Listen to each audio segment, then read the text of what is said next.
जीतकर आपका बेटा परचम लहराने का काम किया था। प्रतापगढ़ में बहुत सारे समाज के प्रतिनिधि हुए। बाबू भाई नेपाल जो हमारे बीच नहीं है, माननीय नेता मुलायम सिंह ने उन्हें विधायक बनाकर डेरा की कानपुर धरती से बनाकर विधायक भेजने का काम किया था प्रतापगढ़ की धरती से। बाबू बैद्यनाथ पाल हमारे बीच नहीं है, जिन्होंने विधान परिषद का सदस्य बनाने का काम भी अगर किसी नेता ने किया तो आदरणीय श्रद्धेय मुलायम सिंह यादव ने किया, और हमारे जनपद से वो भी, लेकिन चुनाव में विधायक नहीं बन पाए और विधान परिषद सदस्य बनाने का काम अगर किसी ने किया तो श्रद्धेय मरहूम मुलायम सिंह यादव पूर्व मुख्यमंत्री ने किया था। लेकिन ये आपका बेटा उस सदर विधानसभा की धरती पर जो राजा रजवाड़ों की धरती प्रतापगढ़ कही जाती है, चाहे पंडा की राजशाही हो करती हो, चाहे काला कागर हो, चाहे राजभवन काला कागर हो, चाहे कुंडा राजभवन हो, चाहे प्रतापगढ़ सिटी का किला हो, लेकिन मित्रों यह आपका बेटा किसी पार्टी की जमानत बचने नहीं दिया। न समाजवादी की बची थी, न बसपा की बची थी, न कांग्रेस की बची थी, सबकी जमानत जब्त करके लगभग 30,000 वोटों से चुनाव में जीतकर विधानसभा में पहुंचने का काम किया था। इसलिए कह रहा हूं मित्रों, यह बातें इसलिए आपको बता रहा हूं कि आप भी उस समाज से, हमारे समाज से बिलोंग करते हो। अगर राजमाता अहिल्याबाई का खून मेरे नसों में दौड़ता है तो वो राजमाता अहिल्याबाई का खून आपकी भी नसों में दौड़ता है।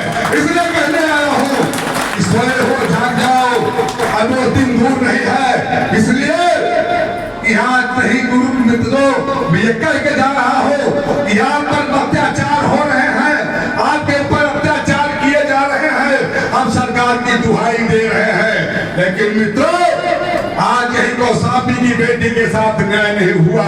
हमारे घनश्याम सिंह ने कहा, मुझे बड़ी प्रसन्नता इस बात की हुई, कम से कम हम आज उसी राजमाता अहिल्याबाई होलकर की जयंती मना रहे हैं। एक महिला आप थी, एक राजरानी आप थी, एक महारानी आप थी, एक महिला आप थी। आज आपने न्याय लेकर के, तलवार लेकर के आपने जंग करके राजपाट कायम किया था, मुगलों को परास्त करके राजपाट कायम किया था। लेकिन आज का जमाना वो नहीं है कि हम तलवार लेकर के सत्ता पर कब्जा कर ले। ये तलवारों का जमाना नहीं है, न राजा रजवाड़ों का जमाना है। तलवारों से हमें आपको सत्ता नहीं मिलेगी, हमें आपको अपने संगठन से सत्ता मिलेगी। अगर हमारा समाज एक होगा, हमारा बेटा चुनाव लड़ेगा और सारे लोग मिलकर उसे जिताने का काम करोगे राजकुमार की तरह, तो वो विधानसभा में पहुंचेगा। जब विधानसभा में पहुंचेगा तब यहाँ की समस्याओं को दूर करने का काम करेगा। आज मेरा विधायक पूरे उत्तर प्रदेश में अगर 10-15 होते तो आज कौशाम्बी में हमारी बेटी के साथ एक खिलवाड़ न होता, उसके साथ भी न्याय होता। इसलिए कह रहा हूँ, सरकार ने अन्याय किया है और सरकार को मैंने लात मारी है। मैं अपना दल का अनुप्रिया पटेल की पार्टी का प्रदेश अध्यक्ष रहा, लगातार 4 साल रहा।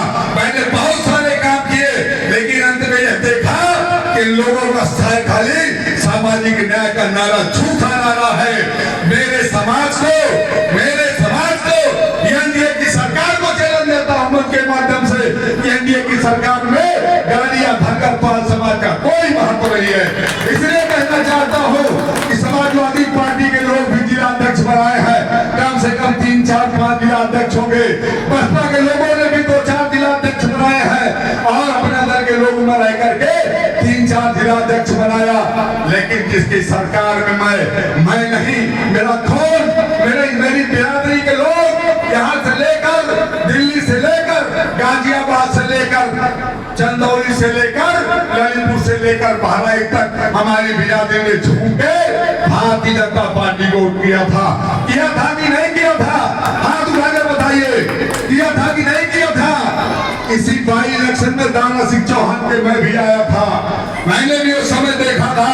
तो मित्रों, जब मेरा समाज आपको वोट देता है, आज मेरे समाज पर ऐसी घटनाएं हो रही हैं, हम बेटी बचाओ बेटी पढ़ाओ का नारा देते हैं।